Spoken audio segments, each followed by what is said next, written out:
Okay.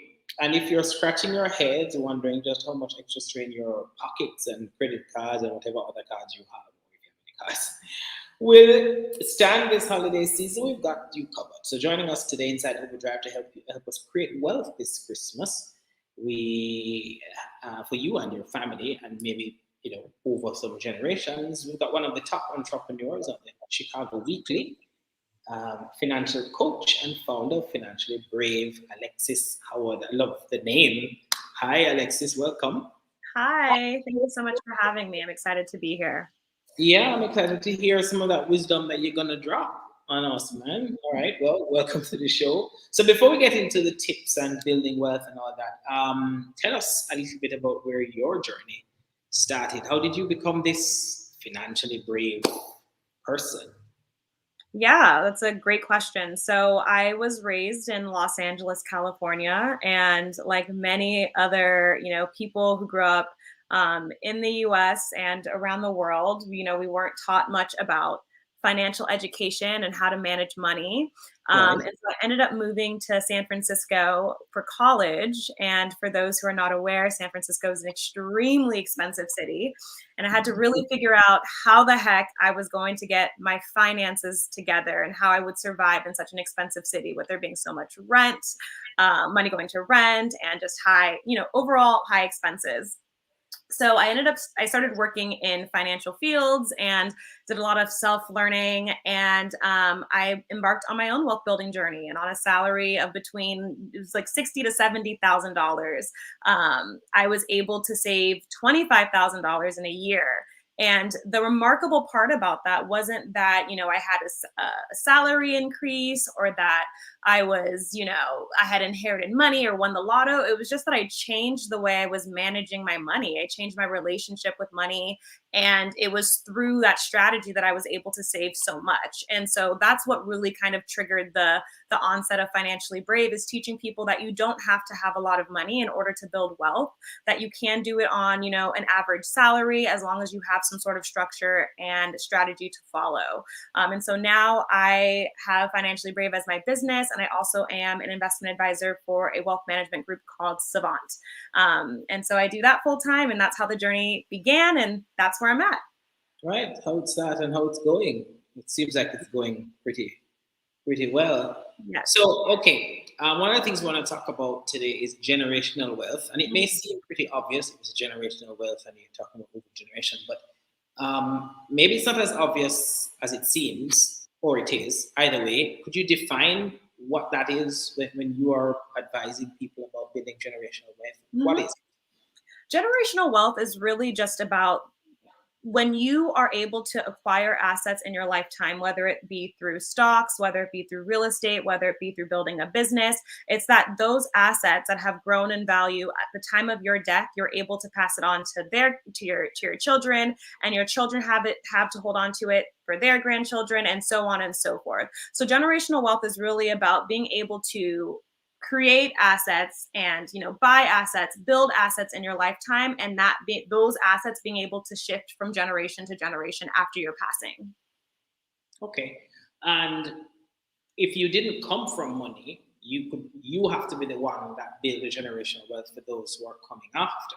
Do you find that that's difficult for people? I mean, it really just depends on the person's outlook and the person's perspective. So there are a lot of people who are, they come into this world and they're not born into a wealthy family, right? And so, and they still build wealth, and they're still able to pass down assets. It requires hard work. Are you willing to buy stocks throughout your lifetime?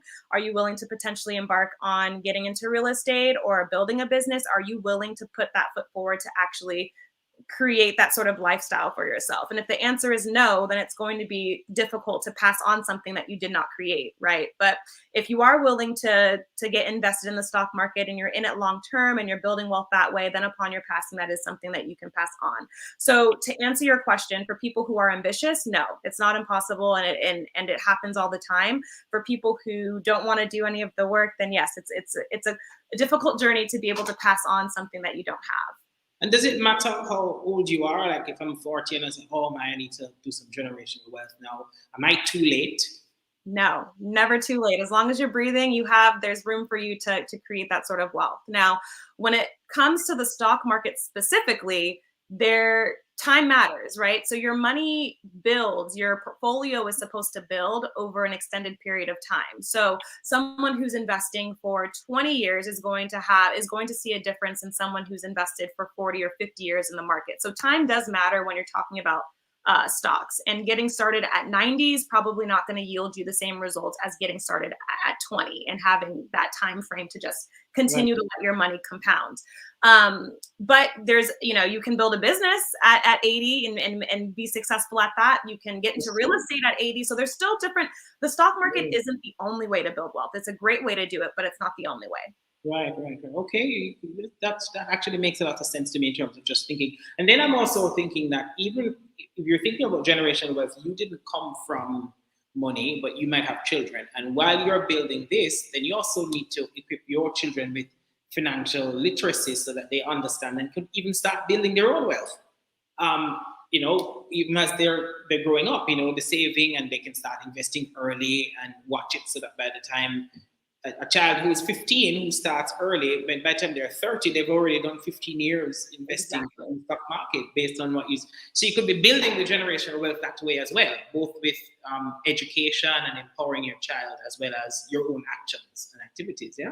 Absolutely. I feel like one of the best things you can give your child is just the education, right? And like I said, I didn't really start learning about this until I was in my early to mid 20s. But if I had known about this straight out the gate from at 17 years old when I left to San Francisco, I would have been ahead of the game, right? And so it's really important just to understand the power of, you don't have to have a lot of money to invest in the stock market consistently. It's not about that. It's really about time and consistency. And so giving your children the opportunity to understand that at such a young age and to embed that mindset in them is so crucial. So once they do start their lives as adults, they are a few steps ahead. They're getting started as soon as they possibly can, and they're mindful about how they're spending their money. Great. So speaking about mindful spending money, Christmas is the time when people kind of feel like I'm supposed to spend this money, right? So before you start giving us advice about how to think about building generational wealth at Christmas, tell us some of what do people tend to do wrong at this time?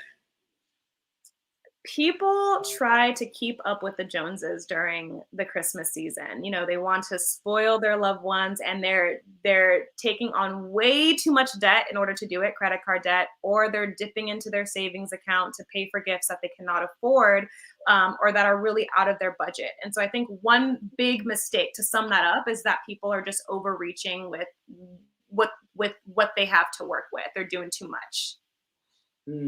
But is it a little? Is it understandable? Like, if you think now, would you forgive somebody for going a little bit? If it's been a tough year, we're pretty much in an extended year from 2019, and we're still kind of waiting for the next year to come because it's all right. So 2020 has been cancelled, and it seems like we're gonna put 2021 on the same path. So it feels almost like we like to reward ourselves. We like to reward ourselves, and it's like, it's been a tough year. If I get that little money and it's Christmas is supposed to be a time you feel great and do all these good stuff. Do you not give them a break? That's an interesting question to ask. And in some ways, it's kind of a case by case basis. But I'll say this, you asked me earlier, is it impossible for someone who did not come from money to build wealth? And I said that ambitious people make it happen, and the people who make excuses don't make it happen. And so if you are really truly about changing your financial situation, you have to change your actions behind that.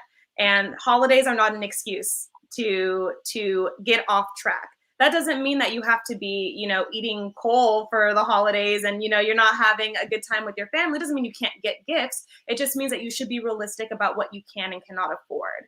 And so if you personally are in a season of, well, I really want to buckle down, I really want to start creating this wealth for myself so I can pass it down for future generations, then there are decisions that you have to make. And maybe having a more affordable or budget-friendly Christmas is one of them, right? Now, if you're somebody who already has that wealth and and you built that, or you inherited it, whatever the case may be, and you want to splurge, then good on you, right? But if you are serious about making some change, that doesn't come out of nowhere. You have to put action behind that, and that may mean having a mellow Christmas. Mellow. It's just a mellow Christmas. So, all right, it seems like you've started on the path toward tips that we're supposed to get about Sure.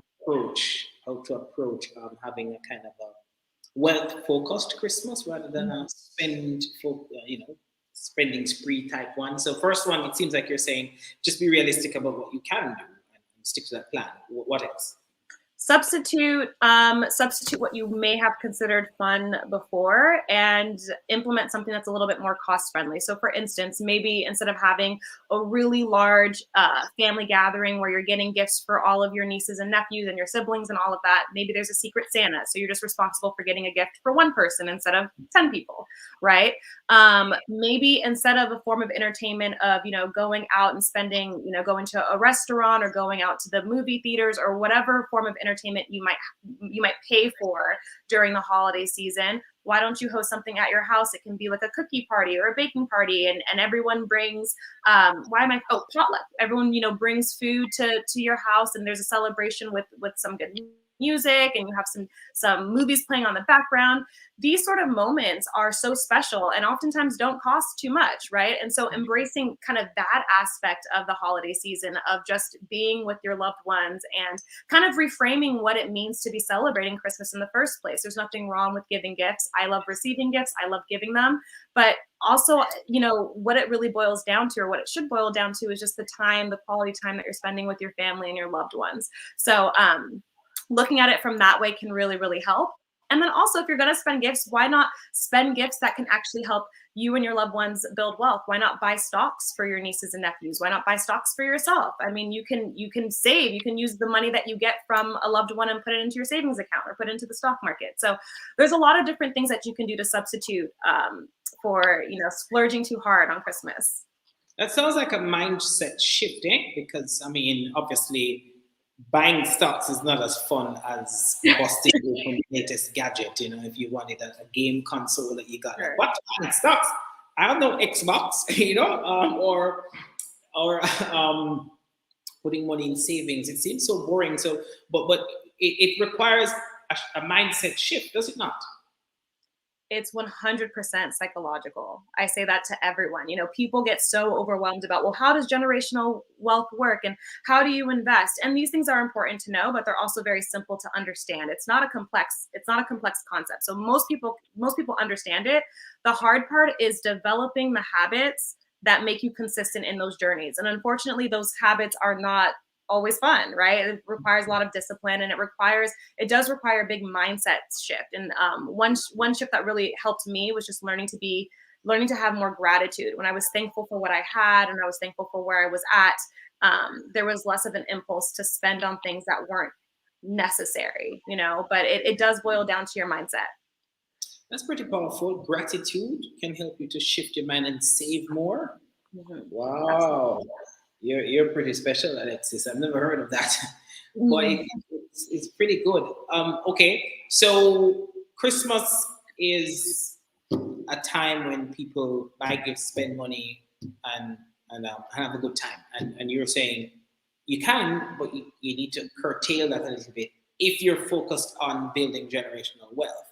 Now, we've been talking about people who probably didn't come from money and how you can have a little bit of wealth that you can leave for your children. But how do you manage continuing to build generational wealth if you did come from money? Is there, how does that work? How do you manage it if you did come from money? Yeah, I mean, there's the God bless those who has the son who has his own. Mommy had, daddy have, and you're blessed if you have your own. So there's some kind of expectation that you don't just take what somebody else gave you, but Sure. you give something back. Any kind of approach? What would you advise to somebody who has the means to splurge at Christmas? And you're saying, okay, fine, but anyway, yeah. Yeah, I get what you're saying.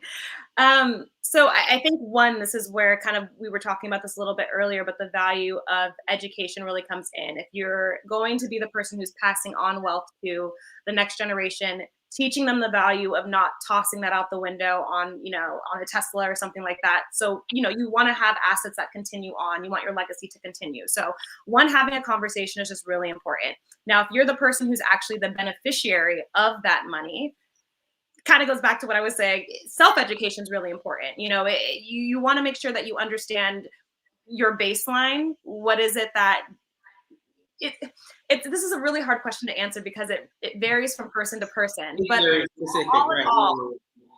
all in all, you want to just get very clear on what feels reasonable for you, where you are able to comfortably spend, but you're not dipping into anything that will make you financially vulnerable. And so that benchmark completely varies from person to person. If you have millions and millions of dollars in an account for you that you inherited from your grandparents, then you can likely have a Christmas where you're not thinking too much about what you're spending on and who you're spending on. As long as you're not gifting everyone with BMWs. But if you've just inherited $200,000-$300,000, then that money likely shouldn't really be touched, right? Because $200,000-$300,000 in this day and age that's not a lifetime worth of wealth. So that's something you really want to preserve. You don't want to dip into that, right? So just knowing and being realistic with what is available to you, what is it that you've inherited. For the most part, inherited money should be used to benefit and continue the wealth process. So you don't want to dip into this money just because, right? You want to dip into it because you're building that business, you're getting into real estate, you're going into the stock market. It's supposed to be helping you level up, right? So you don't want to dip into it just because. But if it's available and you have some cash that you want to dip in just to pay for some Christmas gifts, that's fine. But it shouldn't be your source of just splurging, if that makes sense. Okay, what are you doing for Christmas? That's a great question. That I know Christmas isn't too far away, but I haven't planned a lot for it. I think I'm going to go back to Los Angeles and be with my family, and we're going to be doing a cookie party. And I'm going to lay low. I think I'm participating in a Secret Santa, but I'm truly taking the advice that I'm giving. I really enjoy the holiday season. It's my favorite season. It's my favorite time of the year. But I focus on just being grateful for the relationships that I have and building and focusing on that versus trying to just go on a spending frenzy. You're not buying gifts for everybody. You're just going to buy a gift for one person. I might do a little bit more than one person. I might have a few people, but I'm not. In general, I really try to make the holiday season about like love and just having a good time and energetically connecting with people versus just it being about gifts. So I won't be going crazy with the gifts this year. No. Got it. How can people get in touch with you to get a daily dose of this kind of wisdom that you're dropping here, Alexis? Yeah. You can find me on Financially Brave on Instagram, and I have educational content that I put out very often on my page, and there's a link to learn a little bit more about my investment classes or budgeting classes for people who are interested in kind of diving into that wealth building journey and learning where and how to start. Brilliant. Okay, thank you. I appreciate the conversation. I think I'm going to follow you on Instagram. Maybe I can get a free lesson. Thank you for having me. I appreciate it. I appreciate your coming by and helping us too. And so she was talking about stuff that you can do for Christmas, guys. And it's a mindset shift. And don't just go spending. You have to think about building wealth and maybe investing this Christmas is the thing that you do, right? Message endorsed by Alexis. Say that. All right, thank you so much, Alexis. She is one of the top entrepreneurs in Chicago Weekly, financial coach and founder of Financially Brave. She was our guest today talking to us about how to build wealth at Christmas. Thank you. Bye. Bye. All right, that was cool. That was a good little conversation. And do I go straight to weekend rundown or do we take a break, make some money, and come back? Tell me where we are.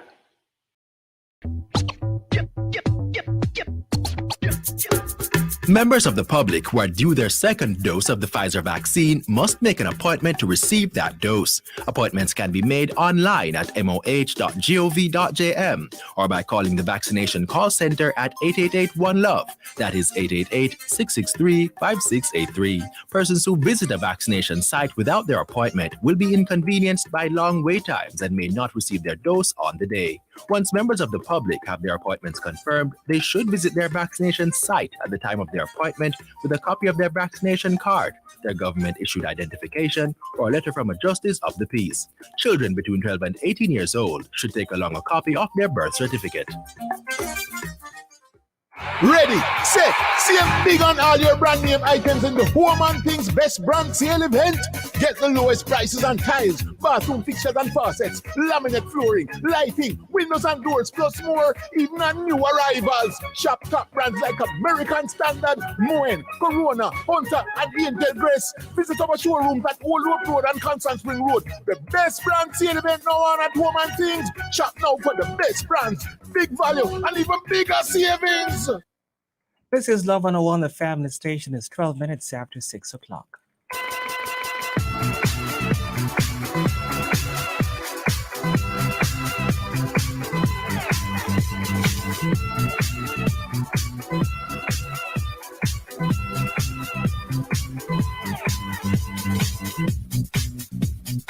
Jesus take over, Jesus take over, Jesus take over.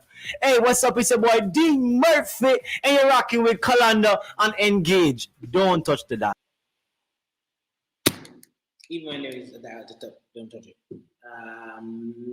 Gonna tell you what's coming up. We've got some events. The Rotary Club of Manor Park invites you to the Polio Ride of Honor, a charity, or is it Polo Ride of Honor? It's a charity ride for the eradication of polio. The race will take place from Manor Park Bus Park to the Norman Manley International Airport tomorrow. And if you want to donate, you can email rcom or rcompark@gmail.com. They start at 6 in the morning. Also happening tomorrow is Divine Interventions, Personal Testimonies of the Miraculous.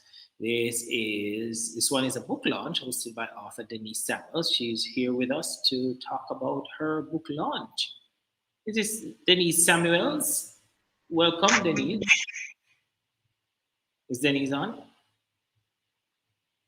Well, hi, good afternoon. I'm on. Hello, you hear me? Yes, I'm hearing you. Good evening. Hi, Denise Samuels. Yes. How are you doing, Calando? I'm doing very well. I'm very happy to be talking to you about this. I never knew that you were a big author. God is just simply amazing. Yeah. It has just been in the making for a while. Is it? And okay, so I hear it's your birthday. So first of all, we say happy birthday to you. Thank you very much. Do you have any cheers for Denise? Any cheers there, guys? I'm sure we'll find it soon enough. So happy birthday to you, Denise. And thank you. Now we're gonna talk about Divine Interventions, Personal Testimonies of the Miraculous. Are these your testimonies or testimonies of several other people? What's going on in this book? They're all my testimonies. You know, God has just been amazing throughout the years. I've been through trying times, Calando, struggles. I know what pain feels like. I know what it's like not to have money in my pocket and see God divinely show up. I know what it is to be sick almost unto death and for God to literally raise me up. I've been through a broken marriage at a young age and became a single mom, and I know the pain of that and the pain of losing my mom, my very best friend, and God having to take me through that season. So they're all my personal testimonies that, you know, the Lord has just laid on my heart. In fact, it all started, it could be about 7 years ago when I first got the word that I should write a book. And at that time, Kalanda, I had no clue what the Lord would want me to write or how to go about writing a book. And I got 2 words in that same year, 3 months apart from 2 separate persons. And it was just 7 years hence, I mean, after my mom passed, that the Lord would have birthed it again through somebody else when I decided it's time to go forward and journal my own life story so that persons can be encouraged, delivered, and see that God is still a miracle worker. So if you've lived with these testimonies for a little while, no doubt you shared them before, Yeah. different ones of them. How have people reacted? Oh, the testimonies that have been overwhelming. As far away as US, England, Canada, Grand Cayman, persons have already bought the book, even locally here in Jamaica, Montego Bay, Clarendon, persons have bought the book and they have been calling in and sharing their testimonies. I've had persons even testify to say all they did was open the book and the anointing that was on that was so rich upon their lives, they just found tears streaming down their faces. I've had persons who have called me to say they were going through a similar situation highlighted in the book. And having read how God delivered me and came through for me during that season of my life, they are so encouraged to press on. So the testimonies have just been great, and I've just been giving God thanks and honor. I mean, going through those seasons in my life, it didn't feel good. There were times when I questioned and I wondered, where are you, God? But today, in looking back, I can see that He brought me through those seasons so that I can be a source of encouragement to others. Awesome. And tomorrow you launch. Give us the details of that so people can come get a share of what you're doing. Great. So tomorrow we launch and it will be broadcast live from my home church, Faith Cathedral Deliverance Center. And it begins at 10 a.m. sharp. And we have a pre-show that starts at 9:30 a.m. Because of the COVID-19 restrictions, I can tell you, Kalanda, the response from persons wanting to be in the sanctuary has been so overwhelming, and it grieved me that I had to cut the list and say no, we have to obey the protocols. So persons can watch it live by going on to Faith Cathedral Deliverance Center. They're either the Facebook page or the YouTube page, and see it live happening. We will have in the sanctuary with us Rhoda Isabella as the guest artist, and we'll also have Minister Esther Tyson as the special guest or guest speaker. And it promises to be exciting. It will be a time of celebrating the goodness of God. And so I encourage our listening audience right around the world to tap into it. It will be a time of feasting at the Master's table as we do this book launch like no other. All right. Sounds like Denise Samuel's style of things. Thank you so much, Denise. Congrats and all the best with the launch tomorrow. Thank you so much for having me on. All God right. bless you. Bless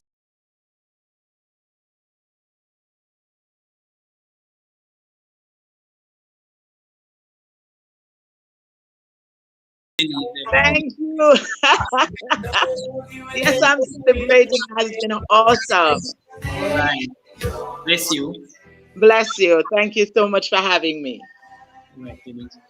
The St. Mary Justices of the Peace Association presents the Save Dream Initiative online concert. This happens Sunday, the 31st of October on Zoom. And if you want more information, you can call 994-2077. Admission is $2,000 or 15 US dollars, 2,000 Jamaican or 15 US, and payment can be made on spurropen.com. They start at 6 and it goes until 8, so 6 to 8 in the afternoon.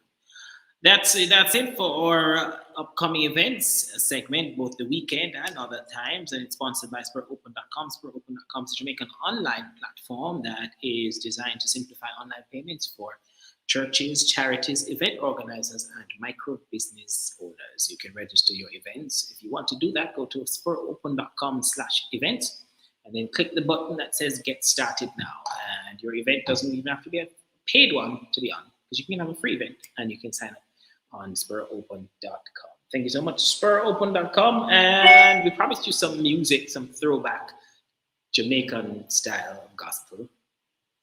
And we're going to play that in a little bit.